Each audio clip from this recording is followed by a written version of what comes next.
listen, I'm gonna tell y'all right now, I'm a non-conformist.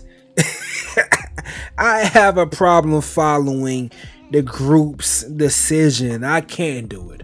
That's not me. I will never be that guy. And that's what makes me who I am. So when I seen so much, backlash for the initial trailers, and then when the actual movie came out, I seen some more backlash. Even people were saying boycott it. And now I'm thinking, why y'all want to boycott this? And I'm thinking like, okay, are the guys being butthurt because of the title saying Woman King? That's what's going on. Dudes like not feeling that situation right there, because I know we're in the middle of a gender war that's online, a digital gender war. So maybe it plays into that. But then I did more research and I seen people had legit reasons and things that I never knew. I discovered while seeing people discuss the Woman King. I found that I wanted to discuss it too. So I wanted to see the movie. But in my research, I stumbled across a lady by the name of Tiffany Bird Harrison, and she had a great analysis of the whole situation. I just want to watch it with you guys and go over with y'all real quick. Let's see what she got to say. Hold on. Please make sure you do me a favor for the algorithm. Make sure you smash the like button, and also make sure you subscribe right now if you're new to my channel. Godspeed to 100K, 100,000 subscribers. We are on the way. And the Godspeed merch collection is out right now, featuring the basic Godspeed tee that I have on right here, as well as the premium oversized Godspeed tee. Make sure y'all go ahead and get right. Hey man, it's Godspeed on the road to your purpose. Now let's get right into the controversy, okay? There are people calling for a boycott of this film. And here's what's interesting about the boycott. It is not coming from like upset white people. It's not coming from another people group that's like, hey, I want this film taken down. This is coming from Black people, African people who want to boycott the film because of the historical context. So let me give you some background. The Agoji Warriors is a true thing. These were real people, a real female warrior tribe, but their history is bad. It's evil, okay? Because the middle of the transatlantic slave trade, they were selling their people. Actually, King Gezo, who's played by John Boyega in this film, he was known as the slave king. He was a slave trader, and he was trading his own people for goods and other things from the Europeans and the British. He was a horrible person. A horrible person. And that movie made him seem to be a great guy. And so many of the captives that were taken in from other nearby villages were then put into the Agoji Warriors. And if they didn't last, they would be sold into slavery across the ocean. And so there's a really, really dark history and dark context that frankly the film doesn't necessarily illuminate in all of its crassness. That said, you do get to see the gruesomeness of the warriors. You get to see that they are taking off people's heads. It is a bit of a violent film. It ends up with this kind of redemptive core, this triumphant core for this warrior team. And I think it's really interesting because this boycott is actually founded. Like, I can understand why people are like, listen, we don't want to honor slave traders. I want to pause right there because based on what I read about the Goji Warriors and what was depicted in the film, it was very accurate as far as their actions. Their actions was very accurate. Never did I see them attack. Even though they came off as victims as far as how they spoke in the movie, they were always the attackers. They would never be an attack. They were always approaching different small villages and going attacking everybody, killing everybody around them, every single one, every single situation. And then sometimes when people ran away, they ran away with some of the Agoji warriors that they captured after Agoji attacked them. But Agoji was very aggressive in their approach to get whatever they need to get done. So that was accurate based on those things. And I found it interesting how the story relied on dialogue to make them seem as if they were the protagonists, when really a simple flip makes them the antagonists. A simple flip makes them the antagonist. That easy. And many of us who have African descent might have gotten here from the very same people that were sold into slavery and the captives that were sold across I was the the opposite. Atlantic Ocean. I would love to know, what are your thoughts on the history of this and that this movie was I was the opposite. My people were word to homie. Based on my research, my people worded the homie people. made? Let me know down in the comments below. You have this history, the true history of this very grotesque tribe that is selling their own people and raiding nearby African villages for that slave trade. Yikes. You also have this film that has been presented with all of these Black women at the forefront. You have it directed by Gina Prince Blythewood, who is known in the 1 second. This woman right here, she fine as hell. Her right here. forefront. You have it directed by Gina Prince Blythewood, who is known in the filmmaking industry. You have Viola. And pause. I'm sorry, pausing so much. 2 women married to Black men. Also, you know, this movie is essentially women doing everything for their Black king. I'm just saying, fellas. Do you really want to boycott this one? Like, I mean, my thing is this right here. About time we got some black wash shit. All the white wash shit we got in damn Hollywood. About time we got some black wash stuff, man. I'm just playing. By Gina Prince Blythewood, who is known in the filmmaking industry. You have Viola Davis backing it as a producer, as well as helming the cast. All of these really prolific characters and really putting these women on the map. And then you have, are we honoring, are we upholding slave traders? Now, I have to stop here and think critically. If this had been an all-white team, production team behind this movie, would I be so apt to have gone to see it? Probably not. Wow. I definitely don't think I would be in agreement with even the film being made. And yet there have been so many films and so much content that's been made that was done in this very backhanded way about the Black experience or the African experience that has been done by white directors, white producers who really just want to make money off of Black trauma. I go back and forth because this is really difficult in the sense that I don't think that movies and entertainment and media should be responsible for individuals researching for themselves the truth. Respect In fact, that. I don't think that media and entertainment should be responsible for you learning truth. Facts. You and I have to be responsible for ourselves to go and look into the history. And I think we just have to be super, super mindful of what we consume. So this goes to my point that you will hear me say over and over again on this channel.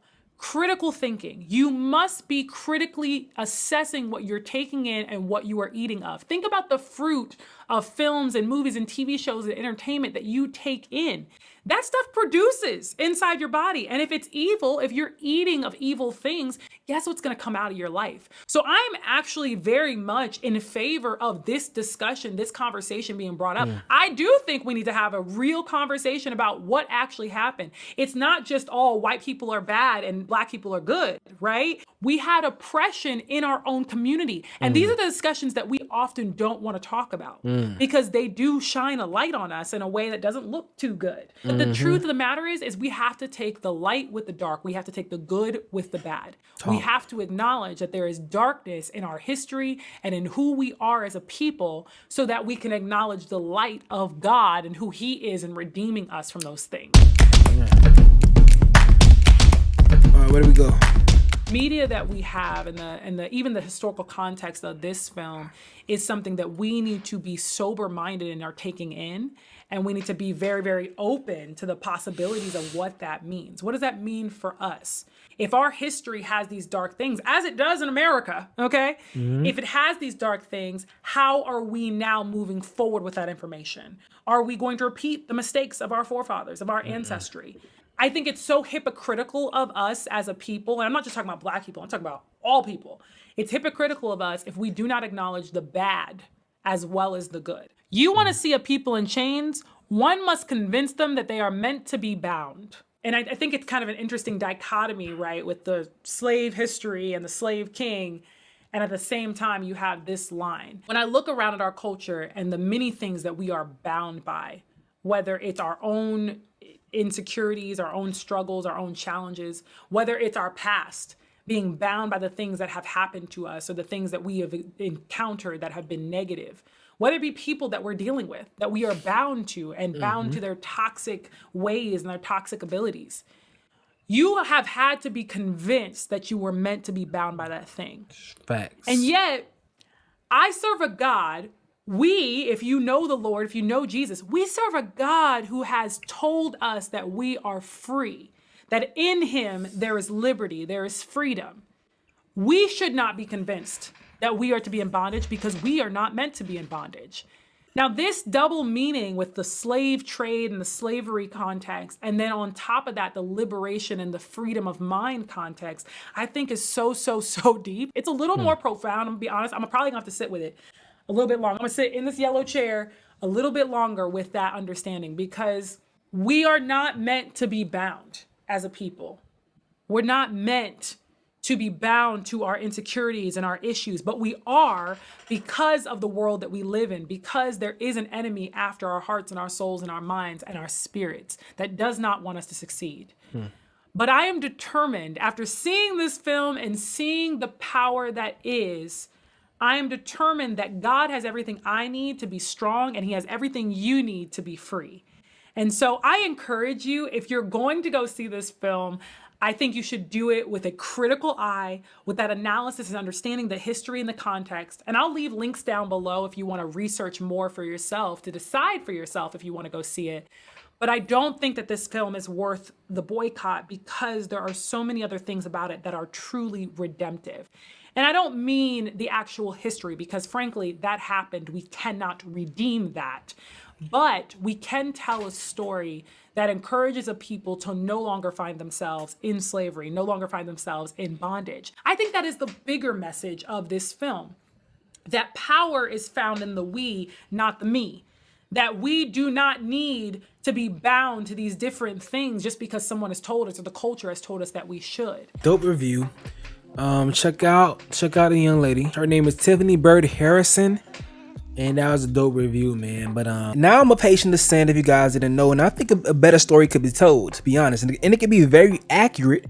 And, you know, everybody could be happy about it. This story could lead to an easy movie about the Haitian Revolution. Because the Dahomey people, a lot of them, when they were sold with the Oyo tribe, which the Nigerians working with the French, they were sold to be sent down to the Trinidad area in Haiti.